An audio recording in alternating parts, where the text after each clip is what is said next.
छत्रपती शिवाजी महाराज की जय भवानी।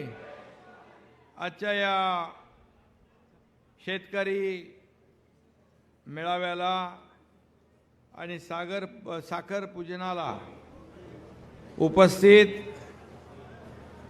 पालकमंत्री संजय राठोड, खासदार हेमंत पाटील, खासदार भावनाताई गवळी, आमदार नामदेवराव ससाने, आमदार तानाजीराव मुटकुळे, आमदार भीमराव केराम, महाराज श्याम भारती, आमदार बालाजी कल्याणकर, माजी खासदार शिवाजी माने, माजी आमदार गजानन गुगे, माजी आमदार रामराव वडकुते, माजी आमदार प्रकाश देवसरकर, माजी आमदार विजय खडसे, माजी आमदार नगर धने झाले।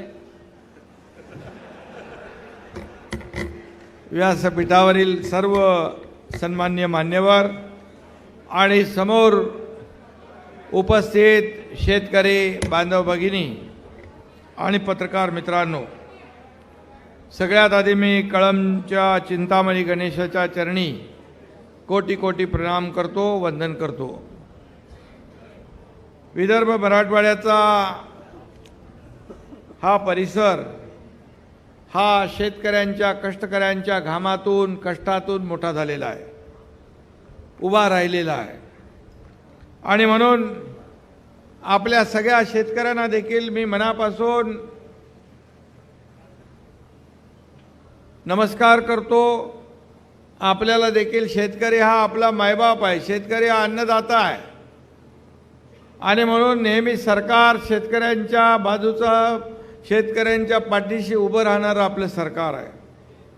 आणि म्हणून या भूमीला देखील शेतकऱ्यांच्या घामाचा आणि श्रमाचा सुगंध येतोय।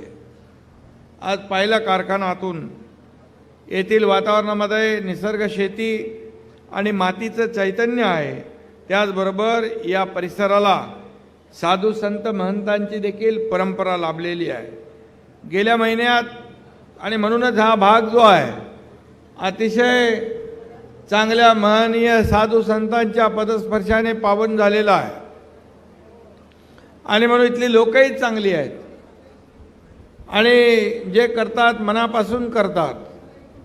गेल्याच आठवड्यामध्ये, गेल्या महिन्यात नागपुरामध्ये हिवाळी अधिवेशन झालं। या अधिवेशनामध्ये बळीराजाच्या समस्या आणि बळीराजाच्या कल्याणावर चर्चा होऊन सकारात्मक दिशा मिळायला पाहिजे होती, अपेक्षा होती, परंतु विरोधकांनी या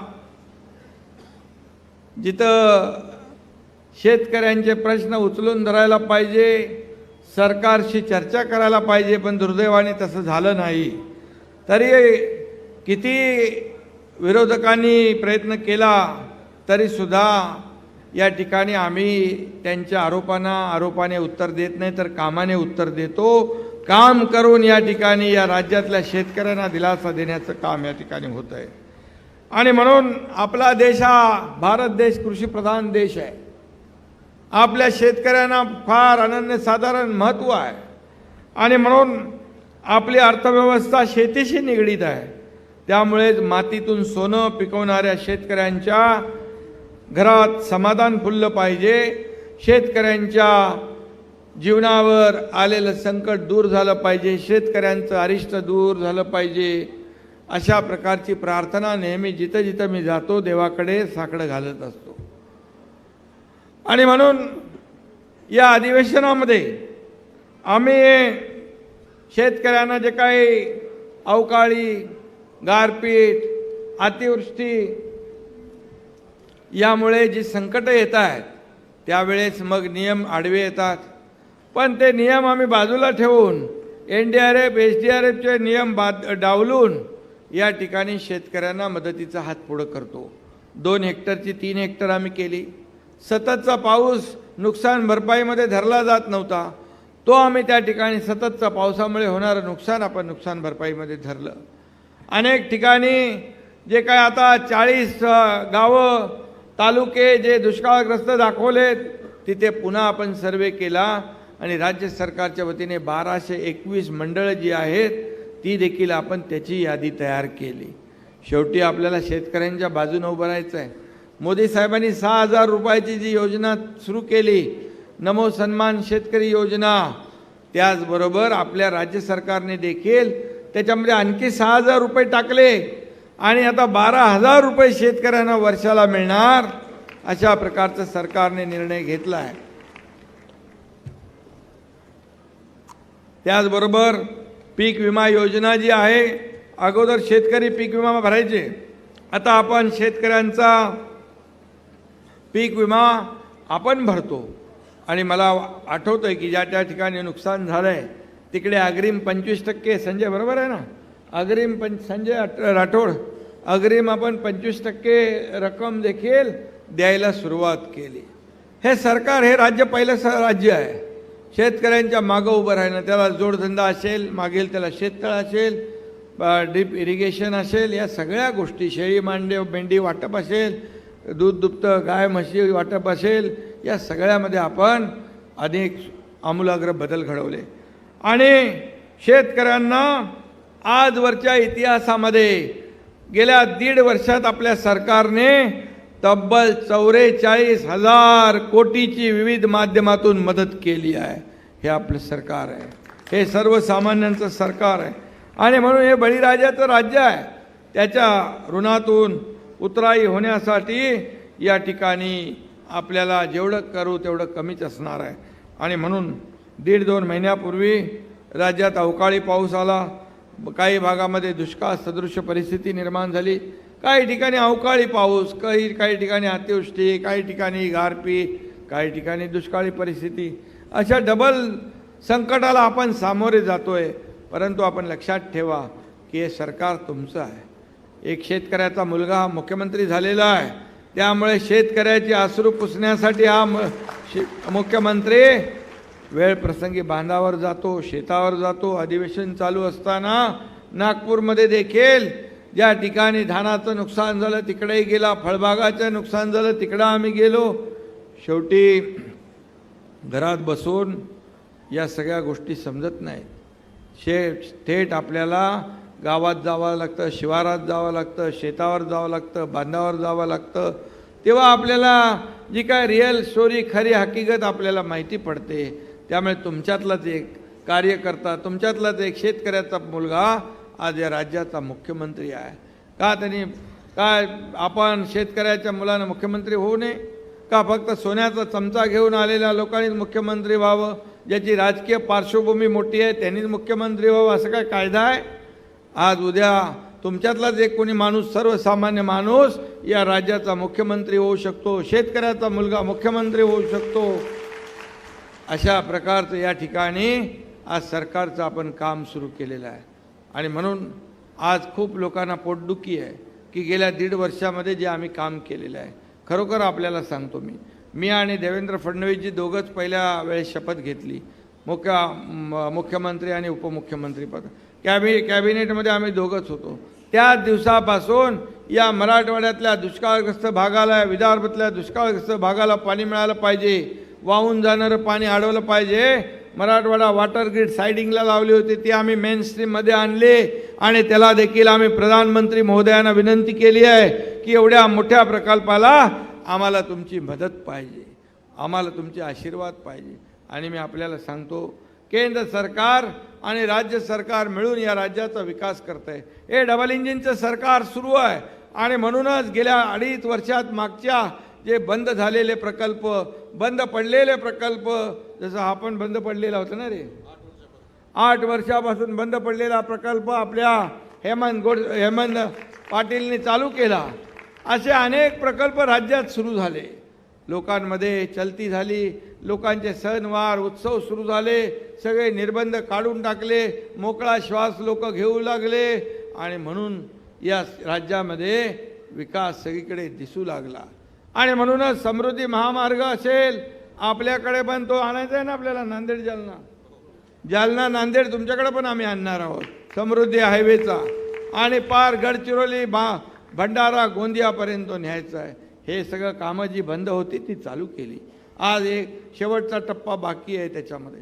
आणि म्हणून हे सगळं कामं जी आहेत आपण हे लोकांसाठी, शेतकऱ्यांसाठी, कष्टकऱ्यांसाठी करतोय. आणि म्हणूनच आज आपल्याला मी सांगतो की जवळपास योजनेमध्ये ज्या विम्याच्या आपण जो 1 रुपया विमा केला आहे त्याच्यामध्ये जवळपास 1,70,00,000 शेतकऱ्यांनी हिस्सा घेतलेला आहे. 177% शेतकरी त्याच्यामध्ये सामील झालेले आहेत. आणि आपण पैसे भरतोय कारण शेतकऱ्या आपला या सगळ्या लहरी ज्या आहेत निसर्गाच्या त्याच्यामध्ये त्याला भरडला जातोय, म्हणून त्याच्या मागं उभं राहण्याचं आपण काम करतोय. नमो सन्मान शेतकरी योजना आहे, त्याच्यामध्ये 5,700 कोटींची तरतूद आपण केली आहे. त्यामध्ये 85,60,000 शेतकऱ्यांच्या बँकेच्या खात्यात पहिल्या टप्प्याचे 1,800 कोटी जमा झालेले आहे. हे सरकारचं काम आहे, हे सरकारचं काम आहे. आणि म्हणून आपल्याला मी एवढंच सांगतो की हे सरकार आपलं आहे, शेतकऱ्यांचं आहे, सर्वसामान्यांचं आहे, गोरगरिबांचं आहे, माता भगिनींचं आहे, कष्टकऱ्यांचं आहे, तरुणांचं आहे. आणि यासाठी तुमच्या पाठीशी कायम हे सरकार उभं राहील. कालच गडचिरोली इथं आम्ही गेलो होतो, तिथं पाहिलं आपण की एवढा नक्षलग्रस्त भाग, तिथे मागास जिल्हा म्हणून त्याची ओळख, परंतु त्या ठिकाणी आपल्याला सांगतो 30,000 ते 40,000 महिला या ठिकाणी उपस्थित होत्या महिला सक्षमीकरणाच्या कार्यक्रमाला. तिथल्या लोकांनी मला सांगितलं आपला देश आजाद झाल्यापासून एवढ्या मोठ्या संख्येने महिला कधीच आल्या नव्हत्या आणि त्या महिलांना आपण राज्य सरकारचे लाभ दिले. मुली ज्या लांबून 7-7, 10-10 किलोमीटर लांबून शाळेत जायच्या चालत, त्यांना 10,000 सायकलींचं वाटप काल त्या ठिकाणी केलं. ट्रॅक्टर दिले, ट्रेलर दिले, ड्रोन दिले, हार्वेस्टर दिले. त्या ठिकाणी अनेक उपक्रम आपण राबवले. गडचिरोली आपल्याला माहीत आहे, तिथं कोणी जायला मागत नव्हतं, परंतु या एकनाथ शिंदेने पालकमंत्री असताना त्या ठिकाणी सुरजागड प्रकल्प हिंमतीने धाडसाने सुरू केला. 10,000 लोकांना काम मिळालं. आज आणखी तिथे स्टील फॅक्टरी सुरू होते, 20,000 लोकांना काम मिळेल. टाटा टेक्नॉलॉजीचं त्या ठिकाणी स्किल डेव्हलपमेंट सेंटर सुरू झालं. दरवर्षी 5,000 लोकांना ट्रेनिंग मिळणार आहे. हे सांगण्याचा उद्देश, एखादं धाडस केल्यानंतर हजारो लोकांना काम मिळतं. तसं आपल्याला माहीत आहे, मी 1.5 वर्षापूर्वी जे धाडस केलं त्यामुळेच या राज्यामध्ये बदल दिसतोय. या राज्यामध्ये आपल्या सगळ्यांच्या आशीर्वादाने आज जो काय बदल झाला आहे, लोकांच्या मनातलं सरकार स्थापन झालं आणि लोकांना आज विविध योजना, विविध लाभाचा फायदा होऊ लागला. हेमंत पाटील इकडे बसलेले आहेत, त्यांनी या ठिकाणी साखर कारखाना सुरू केला आहे. बंद पडलेला 8 वर्षापूर्वीचा बंद पडलेला कारखाना आपण सुरू केला. आणि म्हणून मी आपल्याला एवढंच सांगतो की या ठिकाणी मला येताना त्यांनी सांगितलं 26,000 शेतकरी यामध्ये हे आहे, सभासद आहे, आणि बाकी आणखी त्यांच्यावर अवलंबून असणारे 15,000 आणखी लोक, म्हणजे 26,000 कुटुंब, म्हणजे 1 लाखापेक्षा जास्तीचे लोक आज या ठिकाणी या कारखान्यावर त्यांच्या उपजीविकेचं साधन मिळणार आहे. हे पुण्याचं काम आहे. त्यामुळे तुम्ही असंच काम करत राहा. असे साखर कारखाने तुमचे असेच भरभराट होऊ द्या. साखर कारखान्यांबरोबर लाखो शेतकऱ्यांना त्याचा फायदा होऊ द्या. अशा प्रकारच्या आपल्याला मी शुभेच्छा या ठिकाणी देतो. शेतकऱ्यांच्या आत्महत्या कमी करण्यासाठी आम्ही टास्क फोर्सचं आयोजन केलं आहे. त्यामध्ये देखील एक जरी शेतकऱ्याची आत्महत्या आपली थांबवता आली ते तरी समाधान फार मोठं आहे. आणि म्हणून त्याचं कुटुंब वाचतं, परिवार त्याचा उघड्यावर पडतो, तो थांबतो, वाचतं. या सगळ्या गोष्टी ज्या आहेत हे सरकार त्यामध्ये काम करते. प्रगतशील शेतकऱ्यांना प्रोत्साहन देण्यासाठी आधुनिक तंत्रज्ञानाचा स्वीकार केला पाहिजे. सेंद्रिय शेती केली पाहिजे, ऑर्गॅनिक शेती केली पाहिजे. त्याचबरोबर आधुनिक शेतीकडे देखील वळलं पाहिजे. त्या ठिकाणी क्लस्टरमध्ये आपण आलं पाहिजे. कालच पाशा पटेल यांनी मुंबईमध्ये एक जगभरातल्या सगळ्यांचं एक्झिबिशन लावलं होतं. त्यामध्ये बांबूची लागवड कशी करायची. बांबू हा अतिशय आपला त्याला काय म्हणतो आपण, ग्रीन गोल्ड आहे, हिरवं सोनं आहे. ते मलाही माहीत नव्हतं. मला पाशा पटेलनी 4-5 वेळा येऊन भेटल्यानंतर मी ते मनरेगामध्ये टाकलं आणि मनरेगामध्ये हेक्टरी 7 लाख रुपये त्याला अनुदान दिलं जातं बांबू वाढवायला. आणि बांबूपासून फर्निचर होतं आहे, बाकी वस्तू होत आहेत. त्या ठिकाणी तुमची बॉयलरमध्ये टाकण्यासाठी त्याचा उपयोग होतोय आणि म्हणून आपल्याकडे देखील हेमंत आणि भावनाताई संजय बांबूला देखील क्लस्टरचं आपण जर रूप दिलं तर मोठ्या प्रमाणात लोकांना शेतकऱ्यांना याचा फायदा होईल आणि खऱ्या अर्थाने शेतीला जे काय एक जोडधंदा या ठिकाणी शेतकऱ्यांना मिळेल. मला मगाशी निवेदन दिलेलं आहे, या ठिकाणी आपल्या कोल्हापुरी बंधारे बांधले पाहिजे अशा प्रकारची मागणी आलेली आहे.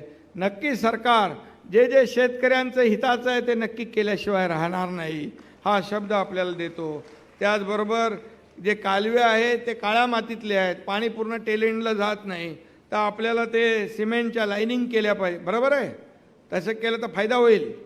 नक्की त्याचा विचार आपण करू आणि त्यासाठी जे जे काही निर्णय आपल्याला घ्यायचे आहेत ते आपल्याला घेता येतील. त्याचबरोबर मगाशी हेमंत पाटील यांनी सांगितलं की 24 वर्षापासून रखडलेल्या पेनगंगा नदीवर 7 जे बंधारे आपण बांधले ते बंधाऱ्याला मंजुरी आपण दिलेली आहे, ते टेंडर लवकर निघाले पाहिजे तर त्याचा फायदा होईल. मी तात्काळ त्या संबंधित अधिकाऱ्यांना या बाबतीमध्ये सांगतो, तो देखील आपला निर्णय लागेल. रेणुका देवी मंदिर माहूरगड येथे लिफ्ट्स स्कायवॉक बांधण्याकरता देखील आपल्याला पैशाची आवश्यकता आहे. DPRला मंजुरी मिळालेली आहे. 50 कोटी मिळालेत, मग मिळालेत, मग अजून का पाहिजे? हे घेऊन ठेवतात आणि नंतर सांगतात. चांगलं आहे, ते जेवढं करतील तेवढं चांगलं आहे. आणि त्याचबरोबर हिंगोली लोकसभा मतदारसंघात उमरखेड तालुक्यासह हदगाव, हिमायतनगर, यवतमाळ जिल्ह्यातील पुसद तालुक्याची कामधेनू असलेली वसंत सहकारी कारखाना पुन्हा सुरू आपण केलेला आहे. आणि मगाशी मी म्हटलं त्यांना या सर्व शेतकऱ्यांना पुन्हा आपण एक संजीवनी प्राप्त करून दिलेली आहे. त्यामुळे मी आपल्याला मनापासून धन्यवाद देतो, मनापासून आपलं अभिनंदन करतो. आपण एक हळद केंद्र देखील सुरू केलं बाळासाहेबांच्या नावाचं, त्याला देखील 100 कोटी आपण दिले. त्याचं तिथं बघितलं मी बुकलेट, एकदम छान हळद आहे. कुठल्या जात क्वालिटीची? आसाम, सेलम. आणि त्याच्यामध्ये मोठ्या प्रमाणावर हळदीमध्ये पण प्रकार आहेत. त्यामध्ये कुरकुमिंग जास्त देखील काही हळदीमध्ये असतं, ती देखील लागवड आपण केली तर नक्की आपल्याला त्यातून जास्ती पैसे मिळतील. दुसरं आपण आणखी काहीतरी केलंय ना हिंगोलीमध्ये, अभ्यासिका केल्या आणि लिगो लॅब केली, शेतकऱ्यांच्या मुलांसाठी अनेक उपक्रम राबवले. मी आपल्याला एवढंच सांगतो, वेळ कमी आहे, आणखी मला एका दुसऱ्या मेळाव्याला जायचं आहे.